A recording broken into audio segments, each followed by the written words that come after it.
Hello, everyone, and welcome to the Scientific Governance and Risk meeting for MakerDAO. This is meeting number 152 on Thursday, July 29th. My name is Peyton Rose. I go by Pros11 on Maker-associated things online, and I'm joined here by a bunch of awesome people interested in MakerDAO and how it's running. So we've got a bit of an agenda today. Perhaps I can post that in our meeting chat. I could find it. There it is. We'll be hearing from the various core units, a bit of an update on what they're up to and different challenges and successes that they've been facing lately. We do encourage questions for everyone. There are no planned presentations today, so if you do have a question that's not related to what's being presented, I'd ask you just to hold it till the end of the updates. But if you are curious about anything our various speakers bring up, you can feel free to unmute and ask your question at the appropriate time or throw it up in the sidebar and one of us can always ask it for you. I think that covers the housekeeping stuff. So I will start us off with a bit of a governance update in terms of what's been going on here in the last week. So last Friday, we did have our executive vote pass. So that was a day after last week's meeting. That lowered the flap auction bid duration and increased the debt ceiling on NSDrop, the new silver real world assets facility. There is a current executive vote up. Last check, it had about 31,000 MKR on it. So if you support adding the 4 real world assets vault types within it, do please consider voting for that. There are also 2 ongoing polls currently. They are both green light polls. One's for the Gelato Uniswap version 3 DAI-USDC LP pair, and the other one is the Untangled Finance drop token. Both of those close on Monday, so you got about 3 more days to give your opinion on the green lights, and those will help us kind of prioritize the domain work that needs to get done for them. The other polls that concluded on Monday were the monthly MIPS ratification polls. So we will be going over those towards the end of our updates during our MIPS update. Little teaser to stick around and find out what got passed and what didn't. Awesome. And the only other governance thing I have is that update that this week we will not be putting up an executive. We did have a post in the forum last week talking about us considering maybe going to biweekly executive schedules. We have not decided on that. However, talking to the other mandated actors, we did decide that when we don't need to put up an executive, it would probably be best not to force one every week. This week's would have just included some minor housekeeping changes from protocol engineering. So we're going to go ahead and batch that in with the following weeks. Awesome. I think that covers all the governance things. So now I'm going to pass it over to the other governance facility, Long for Wisdom, with an update of what our core unit has been up to. Perfect. Thank you, Pros.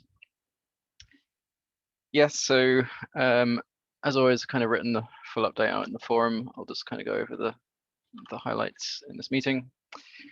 Main thing is vote delegation. So we're essentially set to soft launch the UI for vote delegation on August 2nd. So this means the UI will work, you'll be able to delegate, but we're not going to sort of make a huge deal about it just yet, because we still need to fix up some other things and hopefully make some improvements to the UI in like the next version. So yeah, looking forward to that. Dux, the development and UX team have been doing a great job getting that set up and helping the first few delegates getting themselves sorted. So yeah, that's been awesome. A huge thanks to them. We also had the first Meet Your Delegate meeting this week. It was on Wednesday at 1800 UTC, I believe. And yeah, that was great. That went super well. We had a good turnout. We had Paper Imperium and El Progreso on there talking about the delegate platforms and answering questions. Felt like it went well, so I was happy about that. We're going to have the next one next week at the same time. It's up in the forum. But yeah, it will be Wednesday, 1800 UTC, and we'll have on that one we'll have Tim Black and Planet X to talk about their delegate platforms. So yeah, looking forward to that. The only other highlights is we've sort of assigned Civics the task of trying to sort out tags on the Maker Forum. Now, like, we use tags fairly well. Like in some cases, they're kind of good, but in other cases, it's a little bit messy, and there's quite a lot of them. And without sort of housekeeping, they tend to get a bit unruly. So we're going to try and sort of organize them a little bit and figure out like what goals we're trying to solve with tags and kind of make them better serve the community and sort of finding what and helping people find what they want in the forum. So yeah, I think those are our highlights. Yeah, if anybody has any questions for me about those things, other governance things, let me know.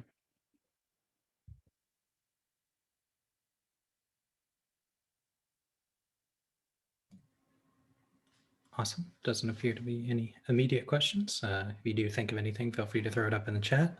I'll go ahead and pass it. I believe Sebek's doing the forum at a glance update this week, or is it Eli? Yes, it's actually me. Eli. Oh, for one. Sorry, Eli.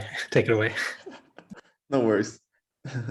So hey guys, I'll be doing forum at a glance, and the link is in chat, so feel free to follow along and click on some links if you feel like it. First up, a 3-point summary. The total DAI supply keeps hitting new highs, now at 5.4 billion. At the same time, USDC is backing almost 61% of the circulating DAI. The system surplus is now at 49.2 million DAI and also steadily rising. On to announcements, as Long already mentioned, the second Meteor delegate call is scheduled for August 4th. And make sure to join and find out more about future delegates platforms. This week it's Tim Black's and Planet X's turn. Also, the Risk Core unit have published an extensive analysis on MakerVault activity metrics with useful insights for risk analysis, business development, and growth. On to active discussions. Delegate platform forum threads have now been submitted by Monet Supply, Tim Black, Chris Cameron, El Progreso, and Planet X. In another thread, Subventures is looking for feedback on an upcoming MIP regarding real-world assets foundation structure. And last but not least, Kathleen continues with the discussion on MakerDAO's marketing goals. And when it comes to single requests, we only have one this week, and that's Ultra Shupi, who is looking for consensus around raising the maximum debt ceiling parameter for the UniV2 DAI USDCA vault. And that's it for me. Thank you very much. Awesome. Thanks, Eli. Concise and informative as always. So next up on our agenda is protocol engineering. Looks like Chris Mooney is ready to give the update on that. Yeah, thanks. I won't get Starlink today because I'm on a different connection, but I might come to you in 8-bit, so we'll see. So for this is actually like a reasonably sizable update here, so hang with me. For contract work this week, we for DSS Vest, the ABDK audit was returned, so we had some stylistic changes and discussed and implemented those, and then formal verification is continuing to happen on that contract. I think maybe should be completed by next week. And just a reminder that DSS Vest is not only how we may end up like vesting MKR allocations to people, but is actually the primary mechanism by which we're hoping to compensate teams. So rather than us having to pass an executive every month, we do it once and sort of codify it in this contract. And then so for a bit of disappointing news, the Sushi LP tokens, I'm sure some people paid attention to FCC's announcements around Sushi, but they're deploying a new AMM in like 1 to 2 months. And this introduces like a bunch of custom changes for their LP tokens. And it's no longer the sort of standard Uniswap v2 style token. And as a result, there's a lot of unknowns there. So it's not a complete loss. We got to audit the crop join, which is like the sort of base of adding these types of tokens. So this allows us to maybe move into onboarding like Compound without having to like audit the entire thing. And also we had started working on the integrations for keepers to be able to service these LP tokens. And part of that, like sort of by transitivity, that adds like sushi collateral into the sort of keeper code. So we're going to keep that development path open so that at least the keepers that service our auctions, at least the demo keeper, will have the ability to also do sushi auctions. But aside from that, I think we're going to need to wait until after their upgrade and reassess this. A bunch of our team's a little bit maybe disappointed, and is probably the right word, and is thinking about like the correct path for integrations. I think just in general, it's much better if we can get integration partners to sort of come to us, read our documentations, and write their integrations. We've had a lot of success with that. This was us attempting to do the integration for a partner, and in a way we kind of got rugged by it. So obviously there's a better path for us to follow in the future. There's also further development on the managed gem join adapter. So this is the, I guess you'd say like maybe permission vaults, or like they're kind of permissionless, but like conditional vaults. So we're doing some sort of updates and review on that. And then for the next week's executive, so it won't be this week, but next week, we've got a bunch of house cleaning tasks. Like we need to update some of the RWA descriptors in the Elk registry because they're not conformant with our other tokens. And we also want to do, this is actually going to be kind of fun. We want to do a test of a relay message that sends sort of authorization and a denial, I think is going to be the plan, over to Optimism. So the kind of command and control structure for governance to be able to send a message over to Optimism and like make changes there. So that'll actually be kind of cool to do. Yeah, so then yeah, maybe we'll also like little things like this. We may want to add this vote delegate factory for delegation into the change log and whatnot. So we'll have to do that in that spell. So for infrastructure, we have started playing with Goerli testnet. So a bunch of the team has like local nodes running. We're hoping to get the tech ops group to operate an archive node for Goerli, which will also probably help FTX and whatnot as well. And because FTX is like a tool that we use in development quite a bit. So we're hoping to have that available to us if we're gonna like move over to Goerli. We also started deploying to Goerli. And so there've been a couple hiccups there, but it looks like we have at least one test deployment that made it all the way through. So that is happening. Let's see, and then yeah, just some general changelog updates are waiting currently. So, and then for let's say documentation, we've got kind of a cool thing that one of the team members worked on for EVM bytecode programming. So this is like actually like writing an ERC20 implementation in the bytecode directly, which you know could really help us in some ways. Like if we need a particular like extremely fast path set of code that's going to be cheap on gas to like save us money, like this is going to be like a pretty cool skill set to be able to have. And we have a pending forum post for the spell postmortem. We had a session before this to discuss it, so that'll be posted soon. And also there's a forum post for the layer 2 risk framework that I'm sure some of you guys have seen. With regards to layer 2, so we're accelerating the Optimism fast withdrawal bridge design and discussions. We've had a couple of the sessions this week and are sort of converging on exactly how we manage that. We'll probably be discussing with Oracle soon what we plan on doing, but I think we have a pretty good architecture there. And there's also some ongoing work with the Arbitrage bridge that's happening. And there's work happening with Starkware as well to see if we can get them to create a new independent core unit. to try and bootstrap a core unit that will be able to do all of this, but on Starkware. So, and then meetings and discussions this week. Nexo and institutional vaults just finalizing parameters, and hopefully there'll be a post this week. Lido and Staked F.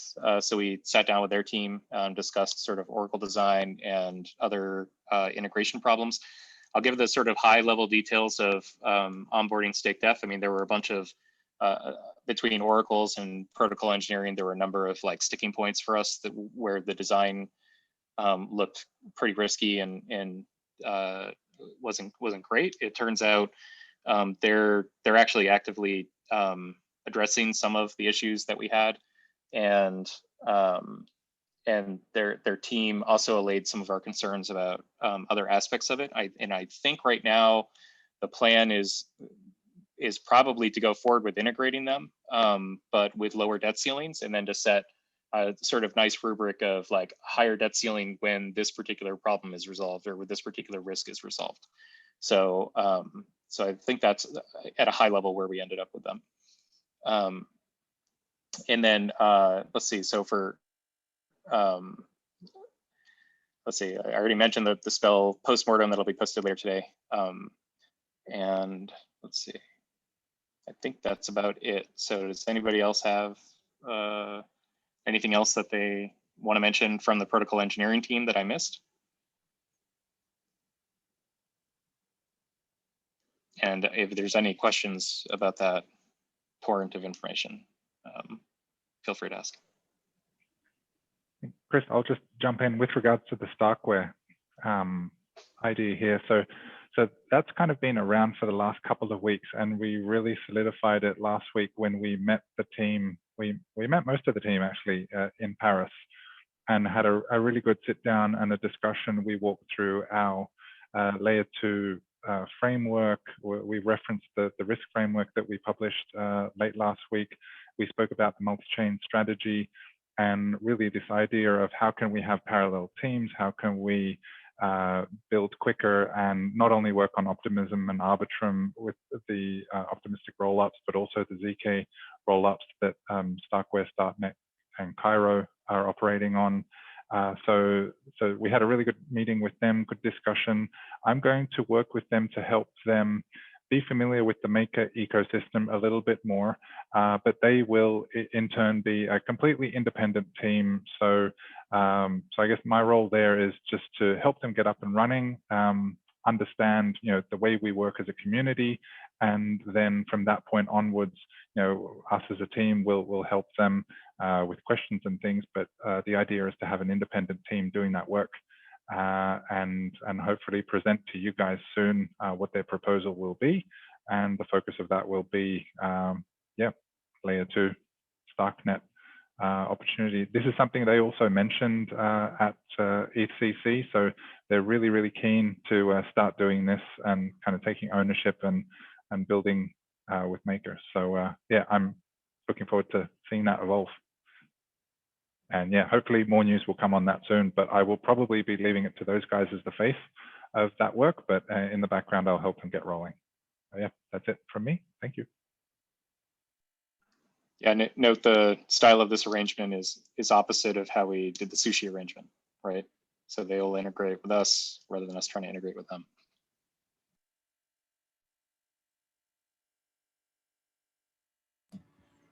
Always a learning process. It's great to hear. Sounds like a busy week after the ECC festivities rather. Haven't seen any questions, so I think we're good to move on. I have one actually, sorry. So sort of specifically around Optimism and like Arbitrum. I guess so I know they use the same technology. I'm kind of curious, like how sort of plug and play is, for example, like the die fast withdrawal bridge in terms of like between Optimism and Arbitrum. Like, is it like once it's ready to go on one, it's ready to go on the other, or is it more complicated than that? If Chris is on the call, I'll let him answer, but I can probably give like a lower resolution answer. Is Chris on the call? Chris with a K. Yeah, hi, can you hear me? Yeah, Yeah, I can take this one. So, you know, there are lots of elements that will be the same, right? Like our, I don't know, special kind of vault that would produce this die for faster draws. But yeah, there will be some, you know, layer 2 or domain specific bits. Obviously, we want to, you know, structure is the code that we can reuse as much things as possible, but the APIs for different rollups are different. They're kind of similar, like all of them just allow you for like generic message passing, but yeah, they're different. Does that answer your question? Yeah, I think so. And we're focusing on Optimism first, right? Yeah, I mean the for fast withdrawal Optimism, I think is going to be the focus first. It's already complete. I mean, Cool. Yeah. All right. Thanks.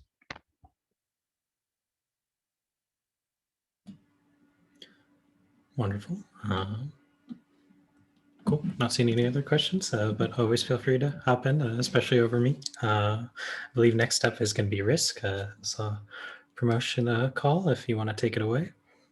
Yep. So as Marco explained last week, we're currently mostly focusing on research and analysis of vault user behavior. Jan, who works on data science part of our team, has today published research about vault user activity metrics, which are more growth-based statistics, but I think they're really interesting and show what is the retention rate of our users, how many users interact with Maker vaults on monthly basis, and so on. But the next step, maybe more relevant for us and interesting, is to produce a bit more risk-focused analysis, which means we'll try to combine these statistics with the type of operations of vault users. So we'll basically look at each user and analyze how well he's protecting his vault, and if it uses any protection services such as DeFi saver and so on. And this should help us better understand the risk of Maker's debt exposure for each collateral asset, but I think it should also give us better insight into how users react to certain rate changes. This might be more, this might require a bit more advanced statistical analysis, but we'll try to address that as well. We have also finalized some simulations for lower liquidation ratios for Maker's vaults. The results currently suggest that we might be able to lower liquidation ratios, specifically on could call it lower tier collaterals that currently have 175 liquidation ratio. But a bit of caution is advised here, because risk compensation currently, because of lower rate, is already quite low, and this spread between risk premium and risk compensation from fees will only increase if we lower liquidation ratio. So luckily, we do have now a much higher ratio of surplus buffer to volatile assets, and this should partially actually help to offset these risks. But yeah, we'll publish this analysis and write about these concerns more in detail. Other than that, there's a lot of ongoing work to automate all of these vault user insights that we found out and that we plan to address, put it on our risk dashboard. We're also preparing a special kind of dashboard that will monitor dynamics and risks related to Aave, actually to Aave DAI market, because we'll need that once we integrate D3M. And then finally, on the collateral evaluation side, Monet Supply should soon publish Gelato Uniswap DAI USDC risk assessment. And we're also currently going through the list of all the greenlit collaterals to suggest also to other teams what collateral could be evaluated next based on their DAI supply potential. And I think that's all from our side this week.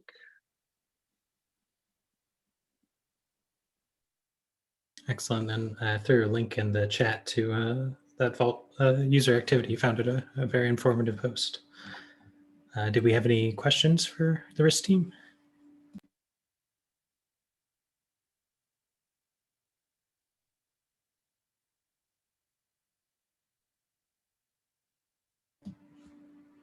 All right. Seeing none there, go ahead and move on. I know Nick is on vacation now. Was there anyone in the call who's planning to give an Oracle's update?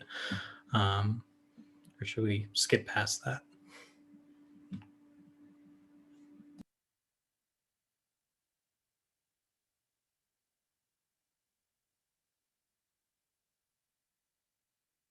Great question, Juan. Awesome. We can follow up there in the forum. I'm sure he's got some people on his team watching. Likewise, the next person on the agenda would be the real world finance team, and Seb was also unable to make the call today. He did have a couple things he asked me to highlight. Number one being, as previously mentioned, the centrifuge vaults are up on the current exec. So take a look at those. I think I have the listing up here. It is Console Freight drop token, Harbor Trade credit, Fortunify, and People's drop tokens as well. And the only other thing he asked me to mention was they did put up a pre-MIP discussion on the Real World Assets Foundations, kind of the Cayman Island structure that they're talking about using for future onboarding. So go ahead and check that out in the forum, and I'm sure he's looking for some feedback and engagement there as well. Right, so with that out of the way, I believe that puts us up to you, Nadia, with the growth update. Hey everyone, so here is the link for the updates of this week. We are talking with Paxos. I think next week they will be posting in the forum the agreement we are arranging with them. Of course, like they are super excited about being included in the PSM. And as I mentioned the other day, part of this agreement will be not just them to be added to the PSM, but also they will be adding DAI into their platform, which means that now DAI will have access to all the APIs and all the facilities that the Paxos platform provide. So what means is that DAI will have access to the on-off ramps of Paxos.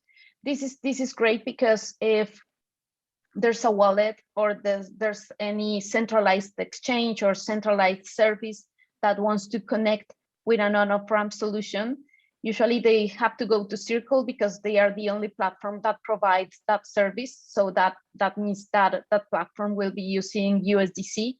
But with this integration with Paxos, they also could use DAI in the future. So this is super great for us in Maker and also for the growth team, because we are going to use this new feature of DAI to start talking with different platforms, so they can also include DAI with this on-off ramp solution.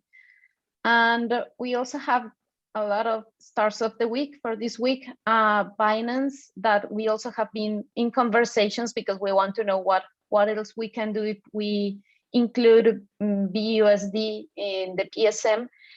Well, with Binance is like, it looks like a DAO sometimes because they have like different core units depending on the business that you want to talk with. So Binance Pay just integrated DAI.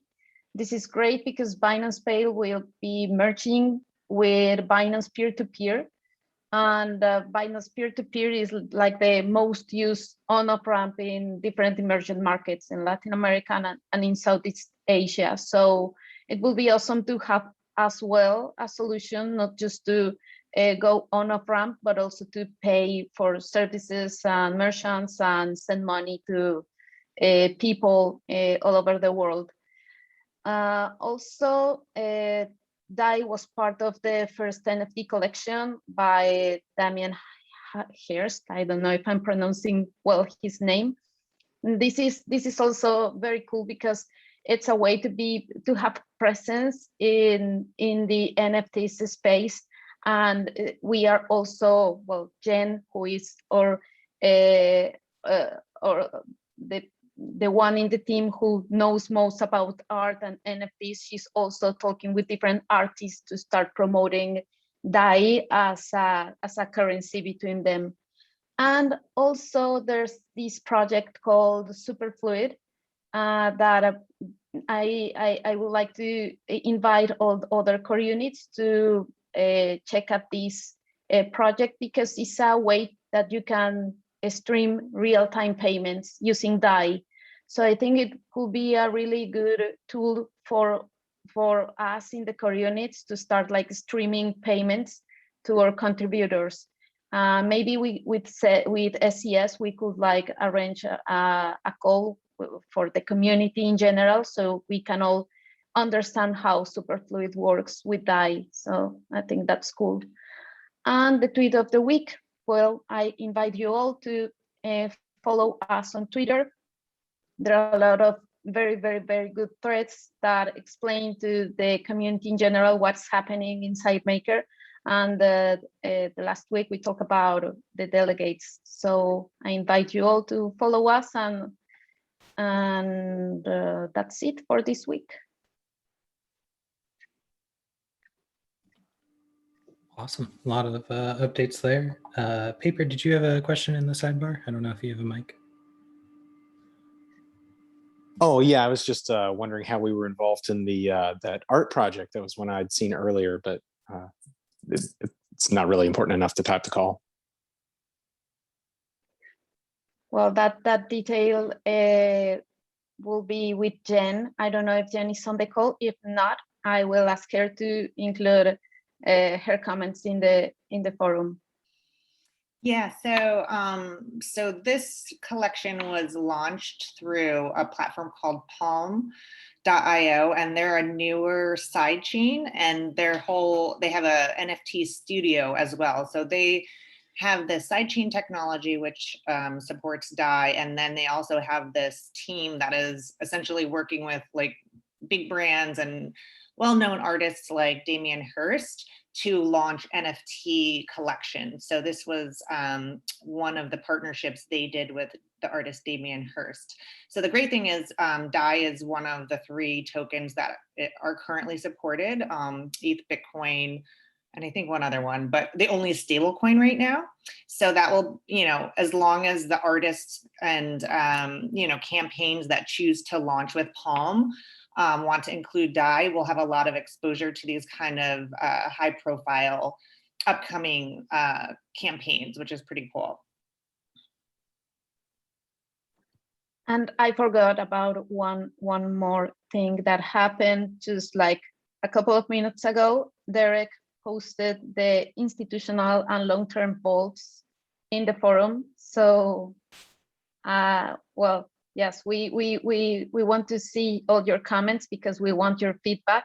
We have been working with the product engineering team, with the risk team, and with Nexo. And I think this is interesting because we are creating a product with one of our users' feedbacks and help. So yeah, please check it at the forum and tell us what you think about this type of vaults. Awesome. A lot of good updates there and a lot of important posts to visit in the forum. So please do that after the call. And sorry for the confusion earlier. We do have Marc-Andre here to give a Oracle's update. So we'll circle back to that now. Yeah, hello. Sorry for the delay. Nick is out for vacation this week for next couple of weeks. So I'm giving you a Oracle update today. One of the big thing we're working on right now is the Oracle core unit formation. The team is currently still working for the Maker Foundation, but we will be leaving tomorrow. So starting next week, we'll be officially under the OCU umbrella. Really looking forward to that. Other than that, a big step for the Maker Oracles that was achieved this week. We finished the deployment of our second transport layer. It's called Spire. It's based on libp2p, and that works in redundancy to the existing Scuttlebutt transport layer. So it means that the feeds are able to provide signed price messages to relayers using 2 different independent transport layers. So that gives us much more security. If one of them fails, is attacked, or if there's a bug, we still have another transport layer that will keep relaying prices to the Oracle. So that's a big achievement. It was several months of the making.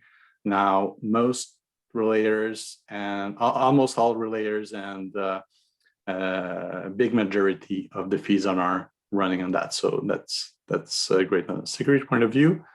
Other big topic, there's for Matic token Oracle. We deployed the smart contracts to mainnet. We will start deploying the code to feeds and relayers in the next couple of days.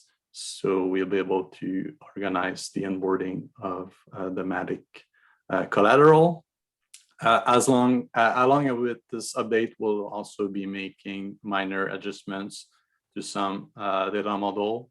For instance, we're using Uniswap prices, Uniswap V2 prices for some tokens, and we'll be switching over to Uniswap V3 for some of them because there's more liquidity and more volume on V3 versus V2. So I think that covers it for the main activity for the week. Thank you. Awesome. Thanks for giving us the update, and a lot of exciting stuff there as well. Yeah. Any questions for the Oracle side? Yeah. Hey, Mark. I got a question. Hopefully you can answer a little bit.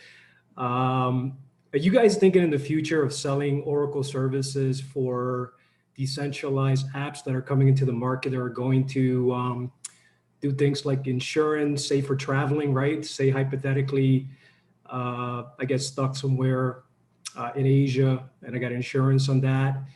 Like, there's price oracles needed for that, and also for sports betting apps to verify that the odds are there right before the game starts. Is that something you guys are going to look at to maybe make some extra income as an Oracle core unit? Right. So the big focus in our specialty is token prices. We're looking into others, especially real world assets. I don't think we're excluding anything. We're open to other stuff.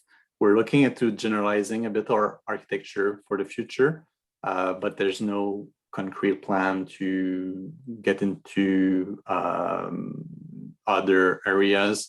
I know insurance, travel insurance, that sounds like another project that an old Ethereum project. I don't remember the name, but I mean, I guess we're ready to listen, but our focus and priority in the short term remains token prices.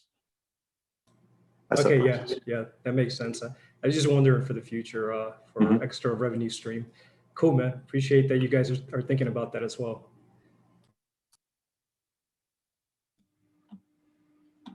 Awesome. So next up, we do have SES. Is Linka starting us off one, or you kicking it? I will. Yes, Yeah. So actually, we have a different format. Yeah, I just want to say we have a different format this week. I asked for feedback a bit from the other core units. People said that they found the updates relatively boring. I was a bit boring myself, so we decided to try this new format. So today Lenka is going to be showcasing a bit of what happened in ECC. So yeah, Lenka, give it away. All right. Let me know if you can view my screen. I'm trying to share now. Looks good. Okay. Apologies for the aesthetics. We agreed with Juan that this is something we need to work on, but I just put like quick slides for you just to zoom in on why we're talking about Paris, why was it important for those that missed it, and kind of trying to show like the achievements and significance of that. So the only cool things on these slides you'll see is the graphic for Maker Mafia. Otherwise, it's just, makeshift. 1 second. Okay, perfect. So To summarize the ECC week, including the side events, you were present from July 20th to 24th in Paris. In terms of SES core unit, we had Juan, me, and Layer 2 present. Think of this as a big community reunion or first time meeting in real life for the maker community after long break of pandemic. So that is the significance for maker community in general. Secondly, we pulled together, we don't have any official event department, and we pulled together resources as different core units and different spin-off entities to actually organize a side event. So we had a first trial of organizing event as a DAO. It's been hectic, but it's also been really lovely and fun. Equally, one of the greatest achievement was basically sharing the story of MakerDAO decentralization and the updates from the community. You know that there has been quite difficulty from the foundation side to communicate everything that's happening, and the update from Rune came out only on the 20th. So we actually needed to share this message and share with others in many different formats, one-on-one or on the stage. Equally, it was very important to raise awareness of core units as a concept in the community and among everyone who attended these events. And in particular for us, it was important to share what SES is about. We also felt like sharing about SES will also help share about other core units and how we're helping more core units to join the ecosystem. Equally, we had many opportunities to spare with other projects trying to form a DAO. For instance, after Nadia's talk at ECC, she gave us a shout out, and then I had operations person from Shapeshift reaching out, and we're discussing different challenges because they're exactly in that situation. So I think it's really good goodwill when it comes to the broader community. Equally, I'm the project lead of X-Ray, which is a research project on talent onboarding and retention. And I have been there with a mission to source people to do surveys and interviews with for our study. And lastly, I'm also trying to hire someone for our permanent team. We're looking for data analysts, and I actually got a couple of leads with really good context because they were at the right place at the right time with the right interest, and already had a couple of interviews. So this is just to summarize like why there was an importance of us being present there and what did we get out of it. So let me go to the next slide. This is just the intro slide from the Mafia event. It was lovely. Just to summarize, we had core units represented, growth, product engineering, SES, GAVALPHA. Sorry, Peyton, you couldn't make it, so Juan presented for you. Content, open market committee represented by Shupi, and also Oasis app and token flow are present. Everyone got 3 minutes just to do a brief introduction and then catch up with people through the networking. Equally, we had panel with various core units and entities present, and we were talking about the decentralization path, the good, the bad things, and kind of being inspirational for others as well.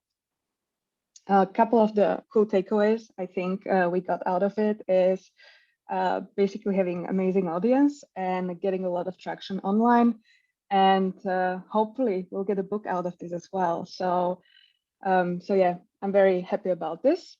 And on the last day, on Friday, we joined Daoist with Juan, and I presented a short talk telling my story, how I joined Foundation and then how I joined DAO. And it was meant to not only highlight the decentralization path, but also point out to stories about talent mining for DAO and sharing some lessons learned and what are the difficulties, etc. So of course, I introduced the full circle story and SES, and then I showed the slides I'm showing to candidates when we hire them, what are the good and strong and weak points of working for DAO. And yeah, we had really big success when it comes to being present everywhere. We have pushed the SES and core unit narrative into the conversations, and we took some stages, and yeah, it's been really good. So I wanted to share this with you. I hope you found it useful. Sorry if it's repetitive and you follow on Twitter and everything. So yeah, thanks for your time. And now I want to just hand it over to Juan. Yeah, just some important meetings coming up. Tomorrow there's a collateral onboarding call for the Untangled Drop token. As it was mentioned, the poll is up right now. So if you're undecided about the vote, come join us at 4 p.m. UTC.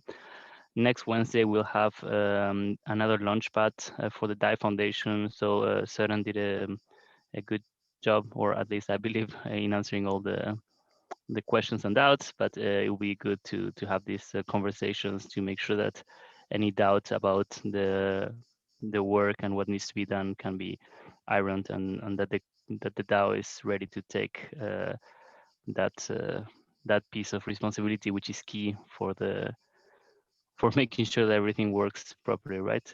Protecting the intellectual property is one of or should be one of the key priorities. We might not realize right now because everything's going well, but this is like an insurance that you want to have when things are not going right. So I believe it's a key piece in making sure everything fits together. And then again, I mentioned it a couple of times, but there's the Know Your MIP from B Protocol, so we'll be announcing that soon.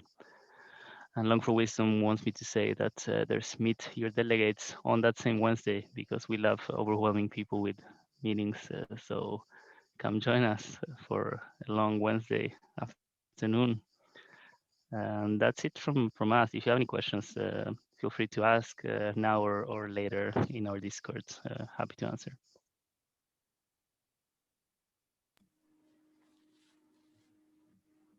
Awesome. Thanks for the presentation there. Lots of exciting updates. We are coming up to our MIPS update here, so go ahead and have David start sharing his screen. You guys. Hello, everybody. Welcome to the weekly MIPS update. Today, we are going to do what we did actually a couple weeks ago. We're going to do like a bit of a tag team between myself and Peyton. So we are pretty much, sorry, I didn't realize the slide is not going. Yeah, so we're pretty much here at the very end of the July governance cycle. It is July 29th, Thursday. So I'm going to pass it over pretty much immediately to Peyton to do the governance cycle review. And then after, I'm going to cover like the new stuff in RFC, other things in RFC, and some important dates. So Peyton, it's all you. I will be looking at your eyes for the signal to change the slide. So yeah, governance cycle review engaged. Awesome. So yeah, as hinted at the start of the meeting, we had a number of monthly ratification polls that ended on Monday.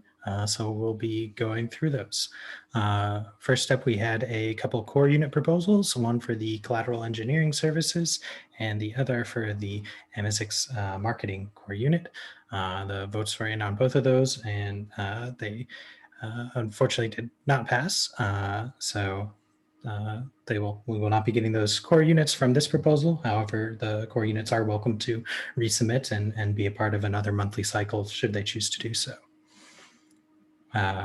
Other core units we had, first would be the strategic Marcoms, who are up for the second time applying for the core unit. That one also did not pass. Again, they are welcome to resubmit should they choose to do so, but for now we will not be adding the strategic Marcoms core unit. Brings us to governance communications, that is David's core unit. The votes were in on that one, and we did have a pass there. So governance communications will officially be a core unit rolling out next month. So look forward to more formal update, I guess, other than just MIPS from David. Cool. So it brings us to a couple of the MIPs that were in the cycle. First being the special purpose fund that was submitted by Amy. I do believe that one passed as well. Yep. As well as the dispute resolution MIP from Greg, or GTIP on the forum, also did get a pass. Very split though, very split. Yeah, look closer, what's that, 3,500 votes. I guess an important reminder that we did have the 10,000 vote inclusion threshold for the positive. Didn't seem to be a problem on any of these, but even if the yeses were more than the nos, if there weren't 10,000 votes, they wouldn't be passing through. Leaves us to two budget modifications that were submitted for core units. That would be the growth and the content production core units. Both of those passed pretty overwhelmingly. So we will be updating their budgets accordingly. And I think that's it. Yes, it is. Woohoo. Remembered them That's all. it. Nice. Thanks Yeah. for the slides, David. No problem. Happy to help. Yeah, cool. So that was July. And so let me get into what's new in RFC. And then towards the end of this update, I'll show you guys like a visual of next month and some important dates. So yeah, new in RFC, we saw the DAI Foundation core unit get proposed by Soren Peter Nielsen. So you know, that's going to be around 500K per year in annual expenses. And they're also requesting a 3 million reserve that wouldn't be deposited right away. It would be like the first year they'd get $1 million, and then it'd be like a sliding scale down for 3 years, I think, to build up that reserve. Then we have the Maker Portfolio Core Unit, which was proposed by Chris Cameron, aka Paper Imperium. And this is a core unit that acts kind of like a middle person for MakerDAO, but is like, you know, owned and is MakerDAO, but it builds a portfolio of publicly traded real world financial assets that the protocol can be exposed to. And these are in RFC, reminding you guys. And this one also has a pretty small budget, less than $500,000 a year, with one permanent team member to start, being Chris. We also saw just the MIP 39, so just the mandate for a Maker Labs core unit. There's no proposal for a facilitator or a budget yet, but the idea of the team is out there, and it's a team focusing on developing and releasing minimum viable products of new and experimental MakerDAO products. And so in the forum thread, there's a lot of discussion about like what this team would look like, how it would interface with the other engineering teams. And so yeah, it's really exciting to see this. Personally, I would love to see a core unit doing something like this. And so yeah, looking forward to seeing this develop. We also saw MIP 56, an alternative MKR compensation guidelines proposal. And so this is coming off of the tail of another compensation proposal that was withdrawn. And then also, I believe the SES core unit proposed some guidelines on the forum, not as a MIP, but also, you know, it's all part of this bigger conversation of how core units deal with MKR compensation. And all of this, you know, is happening in the midst of the first 3 core units actually already proposing their vesting packages. So yeah, a lot of interesting stuff happening there. Definitely contribute. Let's get this through or not, if you don't like it. But anyway, moving on. MIP 57, we have Greg's real world asset committee proposal. It formalizes the creation of a real world asset committee, its scope, and a process by which MKR holders can modify the membership. Basically, it'll make recommendations on structural requirements for real world assets, geopolitical implications of real world assets, and business strategy of real world assets. And this too has a wealth of conversation happening around it. Basically like how it should be formatted as a MIP versus how it shouldn't. Does it make sense for this kind of group to be in a MIP? And so yeah, read the forum. It's going to be fascinating. If I'm not mistaken, I believe Greg is actually going to pursue a slightly different setup with like an advisory group framework, and then the real world asset committee would be underneath that, similar to how we have the parameter proposal groups framework. So we have the PPG framework, and we have groups that can add themselves under that. So yeah, Long for Wisdom suggested a similar thing for advisory groups, and Greg is taking that into consideration. All right, moving on. So yeah, new in RFC for budgets, we saw the growth core unit put up their SP23. So this is specifically for their MKR vesting. So this doesn't change their budget for, you know, their quarter to quarter or, you know, 6 month to 6 month operations or anything like that. This is purely vesting. So they separated it out, and this package is for approximately 10 full-time equivalents, like positions. They're set up as 3-year vesting with a 1-year cliff.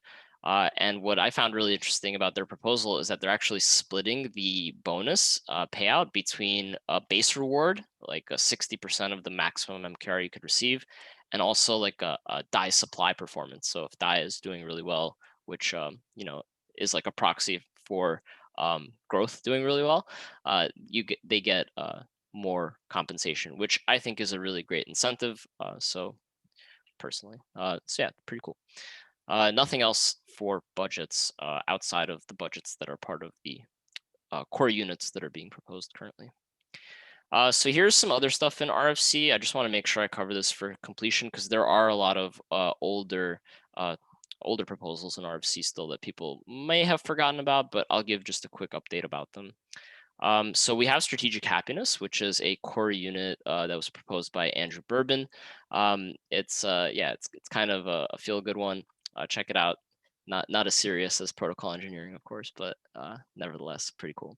And then we also have a declaration of intent, which is from B protocol, from Yaren from B protocol. So it's to onboard a new collateral type that's backed by their V2 system. And so it would give them priority in liquidations. And in exchange, like we'd have 1 million DAI locked in funds for the duration of the experiment towards those successful liquidations. So yeah. And actually there's a call about that that's happening Wednesday that I believe Juan mentioned, if I'm not mistaken. Know your MIP. Yeah. All right. And then we also have MIP 26, which is the DSS Gov governance contract redesign.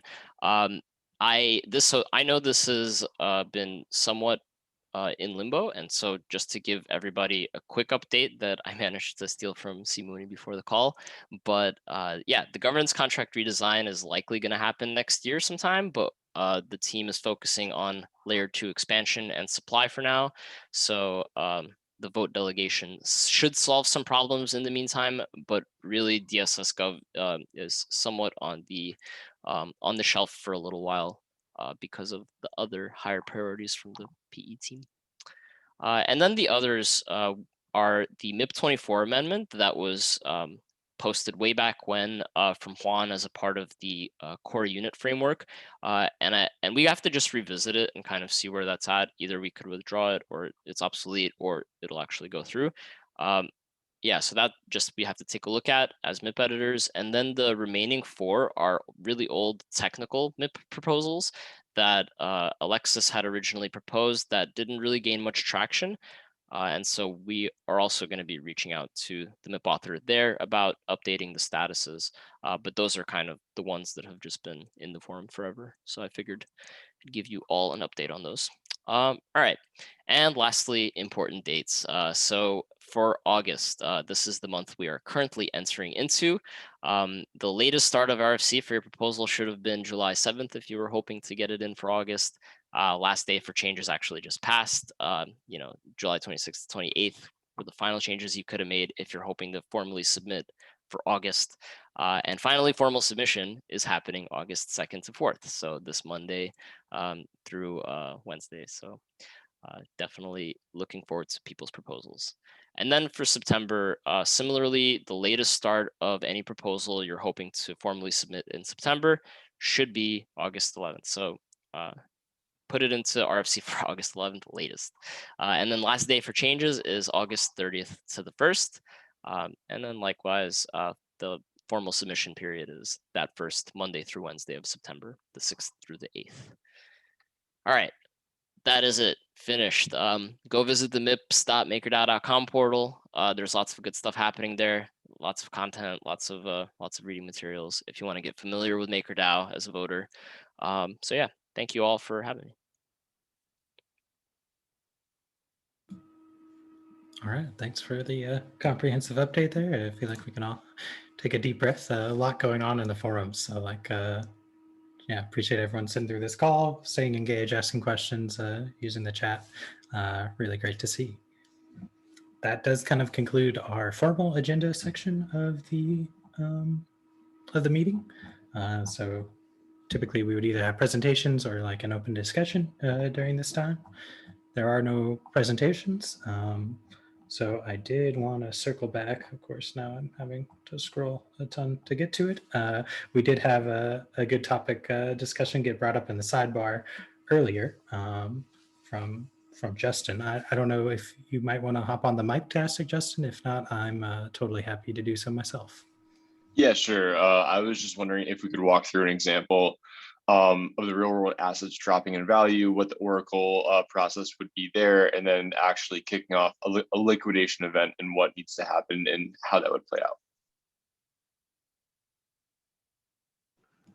Awesome. So asking about real world asset type vaults, obviously using different oracles and different setup from our crypto native vaults. I saw Chris pop on the screen, which makes me breathe a deep sigh of relief. Yeah, does it? We'll see if that is justified at all. Yeah, so with regards to the price change, it really is just the prices on chain are not like necessarily, they're more reflecting the amount that we have loaned out. They're not reflecting the amount of the asset. And so the hope is that the real world asset facilitator, that team is somehow like introspecting the actual solvency of these projects from time to time, and that they signal to governance that we either need to limit a debt ceiling or that we need to trigger a liquidation event. So there's a little bit of hand waving there on my part, because I'm not entirely sure, since that's not really in smart contracts domain, exactly how that price update happens. And I think Seb is out today. So he or let's say how that like audit of the external assets happens. So if anybody has something to fill in there, I'm happy to let you speak up right now. You should do that. Otherwise, I can then sort of talk generally about what happens on chain once we do a liquidation. So yeah, I can talk a little bit about it, but this is obviously, Seb would probably be better to speak about this, but the general idea is that our real world finance core unit is monitoring these, I think typically on a monthly basis. I don't know for sure if it's different for different issuers, and they are presumably looking through their financials and checking up on certain metrics. I think they're generally provided to us by the issuer. I don't know how often we go through the somewhat onerous task of auditing them ourselves. Presumably some. I'm again, if Ace is on the call, or anybody else from Real World Finance on here? No? Yeah. Anyway, so if they see that something's wrong, presumably we would talk about it in the forum, and it would require governance vote to either change the debt ceiling, or in a worst case scenario to issue a liquidation order.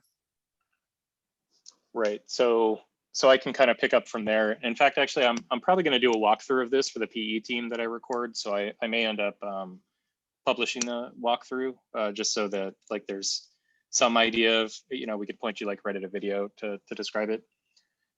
So the first big distinction is that there are sort of two major real world asset types right now. There's the success real world assets and the centrifuge real world assets. And so in Success's case, they were originally why we developed MIP 21, which has a number of facilities to like sort of liquidate or remediate a liquidation and then to write off a liquidation. And so what we would end up doing if we decided, like, let's say Success was insolvent or that there was a problem, they couldn't repay debt or something, if we didn't just adjust the debt ceiling down to prevent them from taking more debt, we decided that we actually needed to liquidate. We would call this tell function, which then puts them into this sort of liquidation period. During that time, they're still technically what the contract calls as good. There's a trust company in the real world that's checking the on-chain status of whether or not they're in good standing. And the trust company, in a way, behaves like a smart contract in the real world, right? Like it has a certain set of guidelines it's supposed to follow to the letter of the law, or like rigidly follow if they see this, the sort of state of this go into like a bad state. So success would have some amount of time to, you know, to remediate this, like to get, you know, some amount of like dieback or something and get themselves like back into good working order. And if that didn't happen, this good function would return false, and there's a Delaware trust company that would end up liquidating all of the lend company's assets, and then at some point returning those assets through the same facility that they currently have, and thus paying down as much of the loan as we could until Maker knew that there was nothing left, in which point governance would end up calling the I think it's the call function, which is basically a write-off, which means anything that we didn't get back basically gets accrued to bad debt, and that eats the surplus buffer until we're out of surplus buffer, and then it results in the in flop auctions or debt auctions in order to recapitalize the protocol. So that's the MIP 21 case. So in the centrifuge case, they have their own sort of on-chain liquidation. They don't have that trust company that's doing the liquidation. It's all the same MIP 21 adapter. So we do this sort of the same exact thing. We figure out that they're insolvent, and we call this tell function. And the tell function then activates the ability for the sort of centrifuge manager to sort of take over and begin to call in the loan from drop token holders.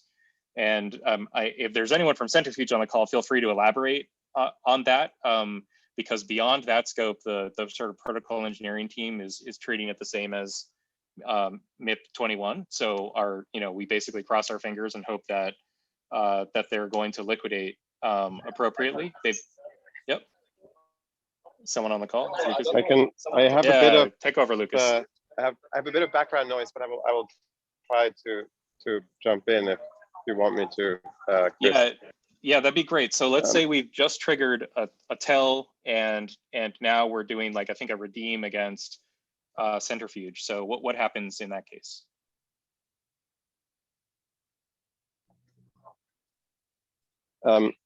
Yeah, I think I hear you. I'll start. So the what will happen is that our contracts can basically see that there's a bunch of what we call them redemptions in our system. So like basically an external investor, in this case it's Maker, wants to get their money out of the pool. And so we trigger this redemption on the smart contract, which then basically reserves all of the cash flows coming in, both from like loan repayments. So like in New Silver's instance, this would be a repayment that's coming in from a loan that they have given out to a real estate investor that bought a home. Like take that payment and give it back to any investor that would want redemptions. The other place where money could basically come from to redeem this Maker's drop tokens is other investors that would want to join this pool and basically invest money. So you can sort of, at this point, what the pool will do is it will give priority to Maker to redeem their investment. And so what happens in the legal side is the smart contracts are basically protected by a legal SPV that has claim over the individual loans, right? So like basically how Centrifuge's assets work is there pools of different assets, pools of different loans. So in this case, in New Silver's case, it would be, right now, I think it's around 40 different properties in the US, right? And so as those are being repaid, Maker would see DAI coming in from that. That's a high level discussion. I can also, I can point to the MIP 22 that actually describes both the like legal and the technical aspects of how this liquidation works in a bit more detail. Yep. So so for that MIP 22 discussion, we decided to sort of like when we started auditing it, it was like quite a bit of code, and so they had already, I think, had 120 person-hour audit on it, and so I think now the DApp Hub guys, who are the team that originally wrote the Maker protocol, at least the early versions of it, they are doing the second or almost complete the second audit. And so, so there are people like looking at that code base beyond our protocol engineering team to ensure that it's up to par and free of bugs and exploits. But that liquidation mechanism, we didn't plug directly into the protocol right away because we couldn't do that ourselves. So in this case, let's say we were able to sort of recapitalize enough of one of the centrifuge assets or loans, then we would simply call the I think the cure function, which is a way to say this has been remediated. And if we can't, then obviously we do it's the exact same thing in the adapter. So we end up calling cull, and this accrues to bad debt. Bad debt goes to the surplus buffer. The surplus buffer goes down below 0. Then we have to hold debt auctions in order to recapitalize the system. So it's sort of the same flow from that point forward. So I know that was a lot. I don't know if you have any follow-up questions, or if anybody has any follow-up questions, feel free to ask. Yeah, I'm just curious as to like how would a debt auction and like the maker style actually work with a real world asset? Like in the case where these loans do become delinquent, we have to write it off, and then we then have to recapitalize the protocol. Yeah, so it's maker holders that recapitalize the protocol, which means maker holders get diluted in that case. So this is the sort of natural incentive that MKR holders have because they don't want to get diluted. So they want to make sure they do their due diligence whenever setting up these real world assets and ensuring that that they're less likely to experience that. But aside from that, like once you get into we've written the debt off, that mechanism is the same for any collateral in the system. So it follows the same sort of liquidation flow. The debt auctions occur, and it's exactly what happened like a week after Black Thursday. That exact flow is exactly what's going to happen. Yeah, it's worth noting like that one mechanism, like whether that mechanism is triggered as like a system-wide thing rather than like a collateral specific thing, right? So if the system as a whole is insolvent, then it triggers the auctions, right? That's right. Yeah, and because we resolve whether or not the individual vaults are insolvent first, right? And so that's what either in the MIP 21 case with Success, that's what the trust company is doing for us. In the MIP 22 case with Centrifuge, that's what their code base does, is trying to resolve the specific vaults liquidity first. And if that fails, then MKR holders are the backstop of the entire protocol. So super helpful. Thank you. Yeah, and much like regular crypto assets, as we mentioned, would get like marked bad, and I guess if it's within the surplus buffer, that we wouldn't result in the dilution there. But rather than 40 minutes, the legal procedures might take much longer for us to recapitalize. So, right, which is why governance has to call them. There is a sticking design flaw in my head. And keep in mind, this entire adapter is sort of the first version, so that we can learn how to do this better. But I'm afraid that if we did end up getting there to the point where we needed to write the debt off, that MKR holders are the last party that would be inclined to actually like call the write-off function because it's going to dilute them. So I think there may be a way to make that call permissionless. So basically a way to sort of determine if it's permissionless, but I haven't found anything like completely satisfactory yet that calls that permissionlessly. That governance couldn't then just like, at least they would have to take a positive action to stop it from being called. But governance has a lot of power, so they could probably like stop themselves from getting diluted. But at least it'd be nice if that train had left the station and governance actually had to intervene in order to stop the write-off. Whereas the way it's designed today, governance actually has to vote to do the write-off, which I think is it's not the right incentive structure. So it's just one of the like, when we redesign this, we should fix this problem. So yeah, for what it's worth, I agree. Like it should be it should be automatic, and then governance has to take positive action to stop it.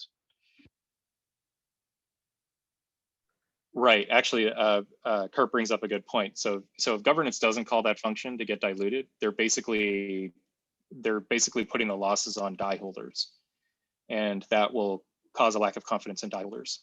And so so maybe in a long-term view, maker holders are still incentivized to call that function correctly. It would just be better if, in my opinion, if they didn't actually have to vote for it. So. Yeah, I mean, So- you think if if confidence in DAI collapses, probably confidence in the MKR token collapses shortly thereafter. So it's like still clearly like long-term value destructive for MKR holders to not call that function.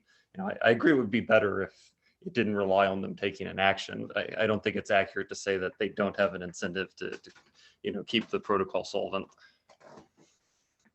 I also just want to, while I share Chris's reservations about leaving it to maker holders to actively trigger this, I do want to caution that perhaps automatic might be overkill, just because ultimately what matters is the solvency and not the liquidity of of maker to both meet its ongoing obligations and to ensure that DAI is adequately backed, system wide.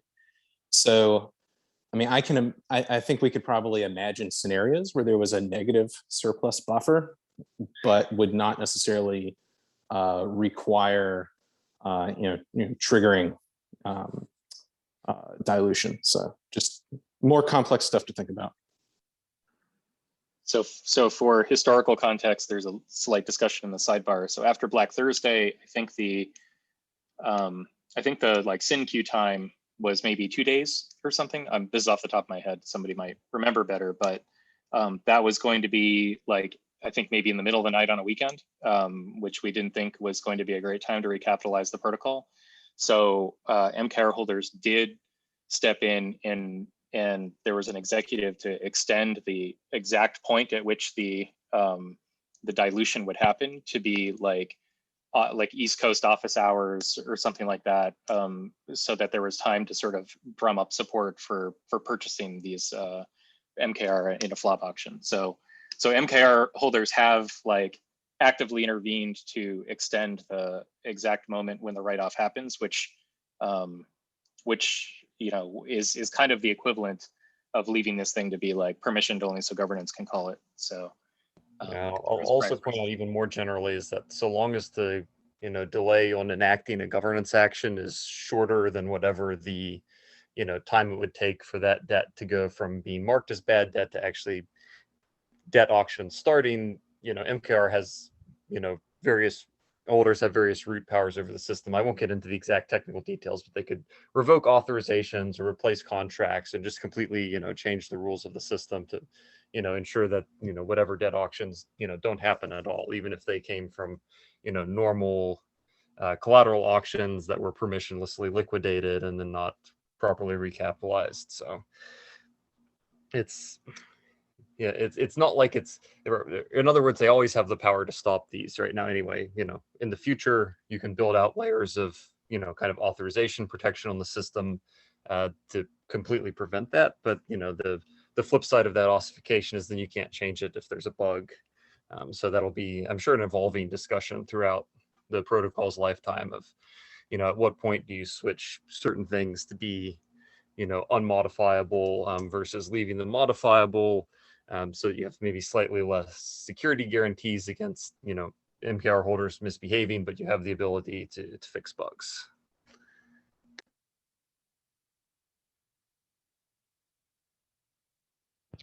Yeah, I agree in general. It's what you say, Kurt. It's silly for stakeholders to not do that. I think maybe it depends a little bit on magnitudes, right? Like, I can imagine a situation where it's like the undercapitalization was like super small, and we just thought, probably not worth it. They'll recapitalize in like a few weeks, and then we just don't do it. Likewise, if it was like massive, then I can see people like not wanting to press the button that like blows up the protocol. So I don't know. I can see some weird cases where it's like where people maybe would not want to, but yeah. I mean, if it's small enough, it might be covered by a surplus buffer, or if it's really that small and maybe like you do the math and it's like, oh, this is 4 weeks of stability fees or something, Yeah. Pushing the button's kind of a one-way operation too. You would need to deploy a new collateral if you wanted to like recover from that.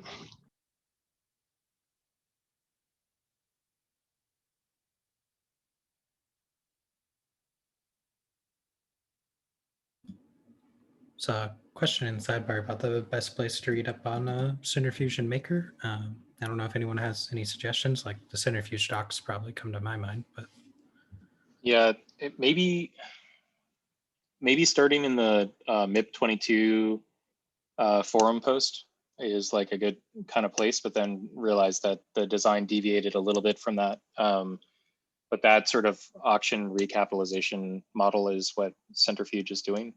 Then there's a couple code repos that sort of really describe obviously what the reality is. Yeah, aside from that, I'm not sure there's like another great place where there's, you know, a really good succinct description of Centrifuge and its integration with Maker. Yeah, it's one of the things on our list to document better, frankly. and if you got something, go ahead, Michael.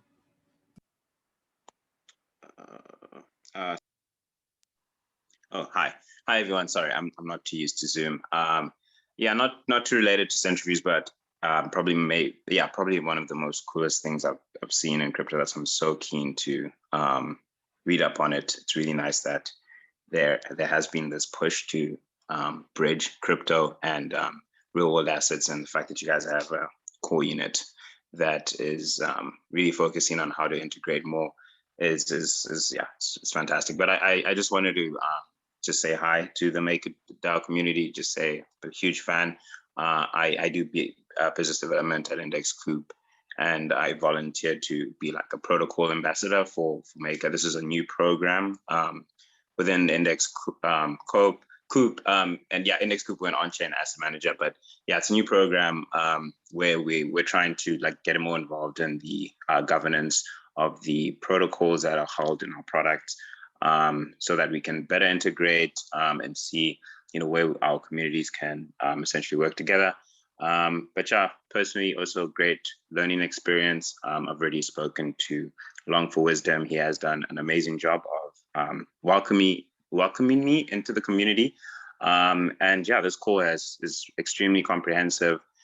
Definitely going to be taking some pointers and trying to implement some things within Index Corp as I learn more about, yeah, probably one of the oldest or the OG DeFi protocol in the ecosystem.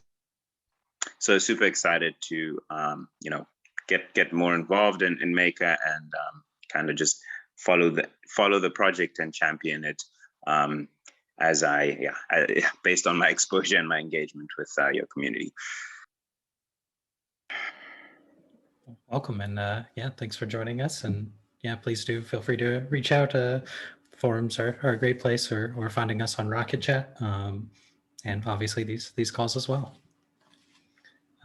Noticing we are towards the end of our scheduled time here. I know we've covered a bit some complex topics, so I don't know if that's left anyone itching for questions. But if there's nothing super urgent, might encourage us to start winding down. But we'll yield the floor here for a couple moments.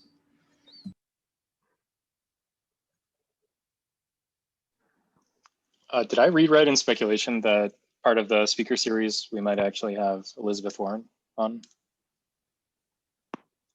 Yes, she's not committed yet, but her chief of staff has kicked it down to her scheduler. So we're trying to find a time. You know, she's quite busy and in demand. We do find a time. I think we should maybe discuss the, I don't know, the types of questions we want to ask ahead of time. So. As always, I will take as many pre-submitted questions as people want to give me.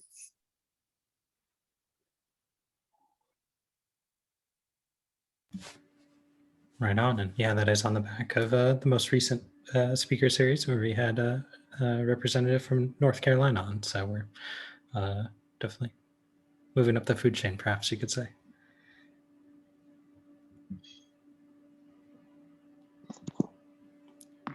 Awesome. Well, I think I'm going to go ahead and close out the recorded portion here, and just thank everyone for attending. Another wonderful call, and yeah, follow-ups. We mentioned a lot of forum posts to maybe check out, and you can always catch us in Rocket Chat. But thanks for attending. Thank you.